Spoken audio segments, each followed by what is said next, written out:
Namaskar students, welcome to online classes of St. Teresa's Public School. As you know, we are working from home for you and this is chapter number 3, Atoms and Molecules of 9th class and this is video number 4. देखिए last video में law of constant proportion discuss किया था। Law of constant proportion क्या होता है कि किसी भी केमिकल कंपाउंड में जो भी केमिकल कंपाउंड होते हैं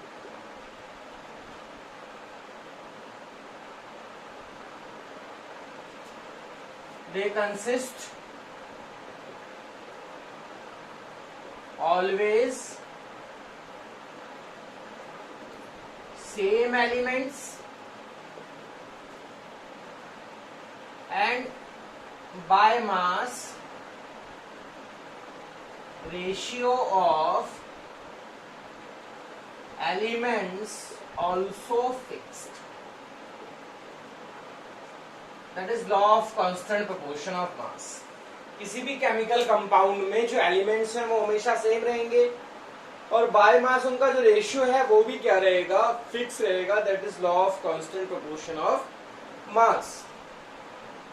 किसी भी केमिकल कंपाउंड में, कोई भी केमिकल कंपाउंड के अंदर जो एलिमेंट्स हैं वो हमेशा क्या रहेंगे, एक जैसे रहेंगे, बदलेंगे नहीं। और जो बाय मास एलिमेंट्स का रेशियो है वो भी क्या रहेगा, फिक्स रहेगा। लास्ट वीडियो में मैंने आपको समझाया था।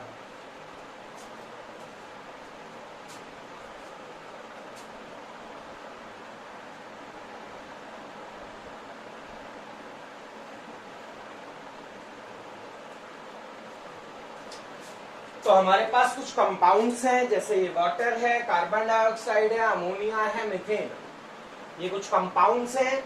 इसमें जो देखिए, इसमें दो तरह के एलिमेंट्स हैं, इसमें भी दो तरह के एलिमेंट्स हैं, इसमें भी दो प्रकार के एलिमेंट्स हैं और इसमें भी दो टाइप्स के टू टाइप्स एलिमेंट्स हैं। सब में टू टाइप्स ऑफ एलिमेंट्स हैं। They all contain two types of elements. और इसमें आप देखिए कि दो तरह के एलिमेंट्स तो हैं और साथ में जो देखिए इसमें दो हाइड्रोजन, इसमें एक ऑक्सीजन, इसमें एक कार्बन, दो ऑक्सीजन, इसमें एक नाइट्रोजन, तीन हाइड्रोजन, इसमें एक कार्बन और चार हाइड्रोजन। एक तो ये चीज फिक्स रहेगी, यानी कि जैसे अगर आप बोलो कि वाटर में 2 हाइड्रोजन 1 ऑक्सीजन है तो कभी भी वाटर में 3 हाइड्रोजन या 2 ऑक्सीजन नहीं होंगे। ये मतलब ये जो अमाउंट है या जो नंबर है ये चेंज नहीं होगा। ऐसे ही कार्बन, इसमें कार्बन डाइऑक्साइड में 1 कार्बन और 2 ऑक्सीजन, ये भी चेंज नहीं होगा। और अमोनिया में 1 नाइट्रोजन 3 हाइड्रोजन, ये वैल्यू भी चेंज नहीं होगी।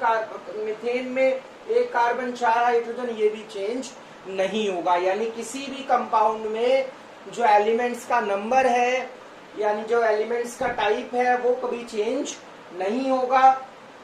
और दूसरी बात, जो बाय मास रेशियो है, देखिए वाटर में बाय मास रेशियो 1:8 है, ये फिक्स रहेगा, कभी भी चेंज नहीं होगा। कार्बन डाइऑक्साइड में कार्बन और ऑक्सीजन का बाय मास रेशियो 3:8 आ रहा है, ये भी चेंज नहीं होगा। अमोनिया में नाइट्रोजन हाइड्रोजन का बाय मास रेशियो 14:3 है, ये भी चेंज नहीं होगा। मीथेन में कार्बन हाइड्रोजन का बाय मास रेशियो 3:1 है, ये भी चेंज नहीं होगा। यानी किसी भी केमिकल कंपाउंड में जो एलिमेंट्स होते हैं वो हमेशा फिक्स रहते हैं। कौन से एलिमेंट्स होंगे और कितने एलिमेंट्स होंगे वो फिक्स होगा। और दूसरा, उन एलिमेंट्स का जो बाय मास रेशियो है वो भी क्या होता है, फिक्स होता है।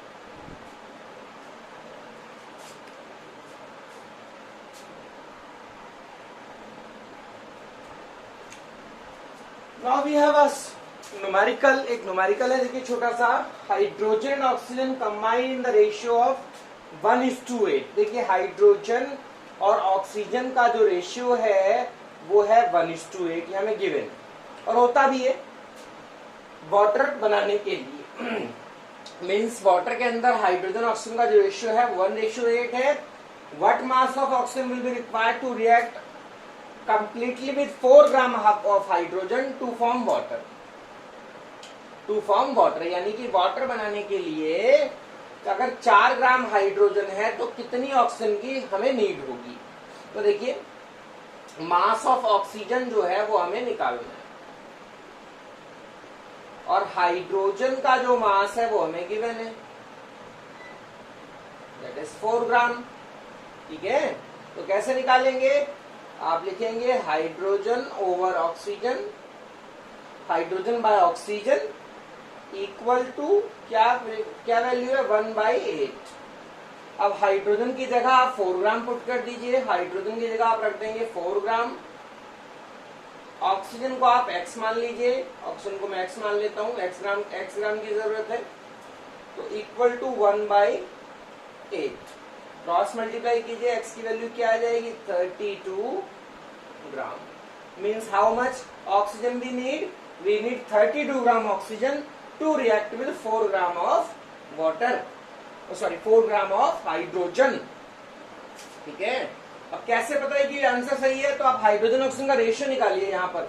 तो हाइड्रोजन ऑक्सीजन का रेशियो क्या आएगा, 4 ग्राम हाइड्रोजन थी, 32 ग्राम क्या है ऑक्सीजन है, that ratio will be what 1:8।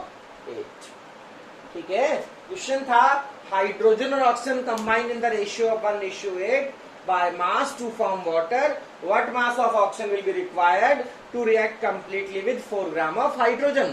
देखिए हाइड्रोजन ऑक्सीजन का रेशियो 1:8 गिवन है, मैंने माना कि ऑक्सीजन x ग्राम नीडेड है, हाइड्रोजन 4 ग्राम हमको गिवन है।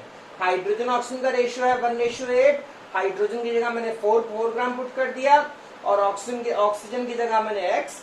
अब इसको यहाँ सॉल्व करेंगे तो x की वैल्यू यानी कि ऑक्सीजन का मास आ जाएगा 32 ग्राम, यानी कि 4 ग्राम हाइड्रोजन के साथ रिएक्ट करने के लिए हमें 32 ग्राम ऑक्सीजन की नीड है। कैसे हमारा आंसर सही है गलत है, इनका रेशियो निकालेंगे और वो रेशियो 1:8 आना चाहिए और वो आ भी रहा है, तो हमारा आंसर क्या है, सही है।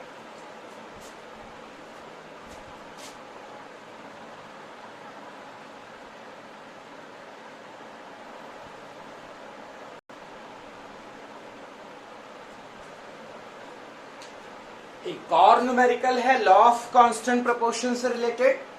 देखिए, the percentage of the 3 elements calcium, carbon and oxygen in a sample of calcium carbonate. Calcium carbonate होती है CaCO3, कैल्शियम कार्बोनेट होती है CaCO3 कैल्शियम कार्बोनेट।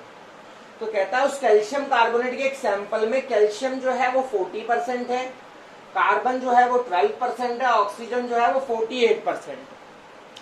कहता है कि if the law of constant proportion is true, कहता है law of constant proportion true है तो बताओ 1.5 ग्राम ऑफ कैल्शियम कार्बोनेट के सैंपल में इन एलिमेंट्स का क्या मास होगा।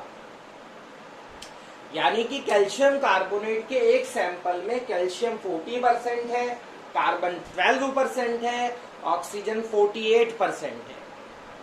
तो आपसे कह रहा है कि अगर law of constant proportion true है तो 1.5 ग्राम कैल्शियम कार्बोनेट में कैल्शियम का कितना वेट होगा, कार्बन का कितना वेट होगा और ऑक्सीजन का कितना वेट होगा। सवाल आपके सामने है, न्यूमेरिकल आपके सामने है, चलिए इसे सॉल्व करते हैं।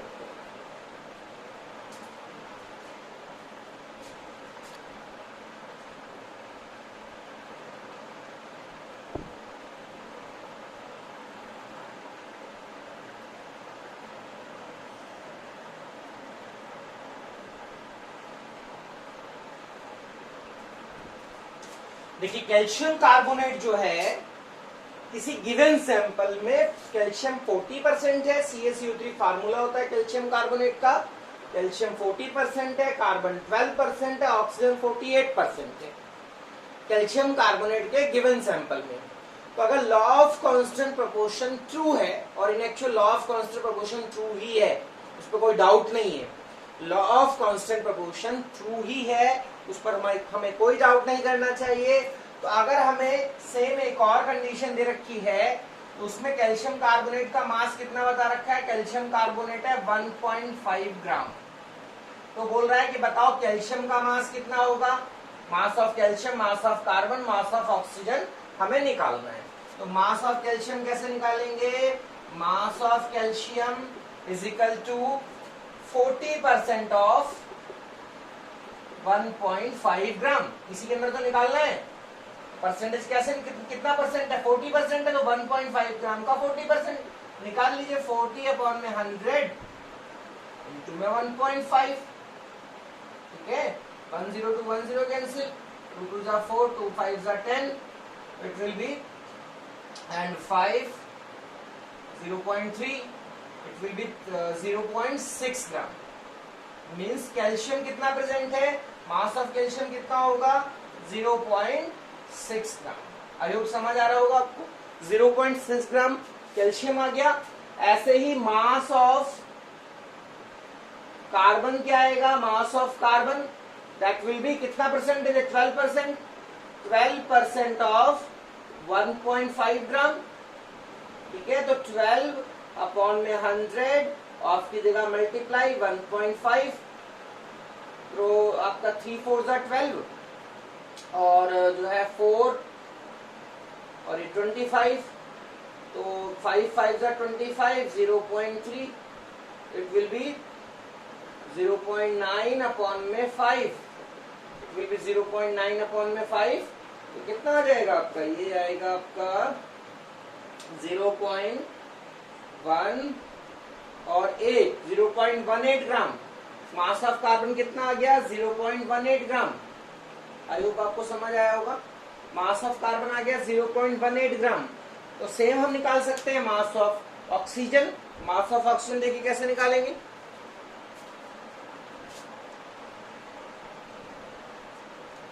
सो मास ऑफ ऑक्सीजन क्या आएगा, 48% ऑफ 1.5 ग्राम, यानी कि 48 बाय 100 और 1.5 यानी ये आएगा 0.72 ग्राम। 0.72 ग्राम मास ऑफ ऑक्सीजन आ गया। हमें कैसे पता है मास करेक्ट है, सारे मास को ऐड कर दो 1.5 के इक्वल आएगा। देखिए 0.6 plus 0.18 plus 0.72, 8 and 2 10, 6 and 1 7, 7 7 14, 14 and 1 15। तो ये देखिए 1.5 आ गया, यानी this is our values are correct. Mass जो हमने निकाला है वो करेक्ट है, ठीक है। आई होप समझ आया होगा। कैल्शियम कार्बोनेट CaCO3 है किसी सैंपल के अंदर, और किसी सैंपल में परसेंटेज है 40%, 12%, 48%। तो कहता है अगर law of conservation of mass correct है तो आप 1.5 ग्राम के अंदर आप कैल्शियम कार्बन और ऑक्सीजन का मास निकालो। इस प्रकार से आप निकाल देंगे।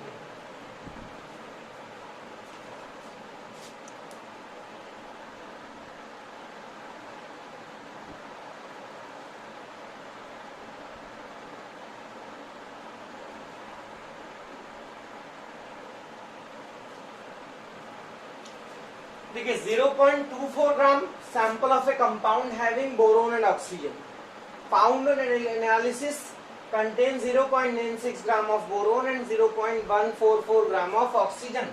Calculate the percentage composition of the compound. देखो एक कंपाउंड है और उस कंपाउंड में है बोरोन और ऑक्सीजन। कंपाउंड का मास है 0.24 ग्राम और बोरोन का मास गिवन है 0.144 ग्राम।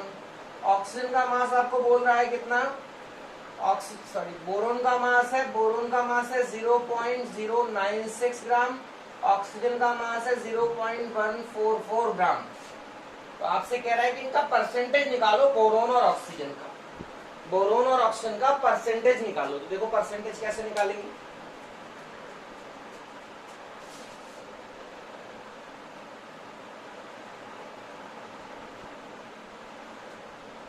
देखो परसेंटेज ऑफ बोरोन क्या आएगा, यहाँ करता हूं percentage of boron equal to mass of boron यानी 0.096 और टोटल मास ऑफ कंपाउंड जो कि है 0.24 और इनटू में 100, ठीक है। तो आप इसे सॉल्व करेंगे कितना आ जाएगा, ये आएगा 9600 और इस तरह से सॉल्व कर सकते हैं। तो सॉल्व करके क्या आएगा देखिए,